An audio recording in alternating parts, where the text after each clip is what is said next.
এছাড়া আল্লাহর সামনে দাঁড়িয়ে সুপারিশ করে। কার সাহস এত সুপারিশ করে? মনে করছেন বাবার দরবারে গেছেন, বাবা আপনার সুপারিশ করে জান্নাতে নিবে নাকি? আরে বাবার খবর কি হবে ওটাই তো বাবা জানে না। কথা বলেন। আপনি যে পীরের দরবারে যে সিজদায় পড়ে রইলেন, ওই পীরের অবস্থা কি হবে ওটার কোনো গ্যারান্টি আছে? এই সহজ হিসাবটা বুঝে না। আপনি যেই দরবারে যে মাথা ঘষেন, যেই দরবারে যে সেজদা দেন, যেই দরবারে যে মানত করেন, যেই পীরের পায়ের মধ্যে পড়ে থাকেন, ওই পীরের অবস্থা কি সেটাই তো সে জানে না, ঠিক কিনা?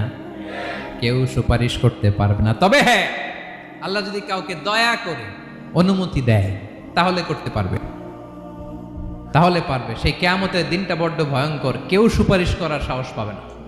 আরে আমার অবস্থা কি আমি জানি না, আমি আবার কারোর জন্য সুপারিশ করবো?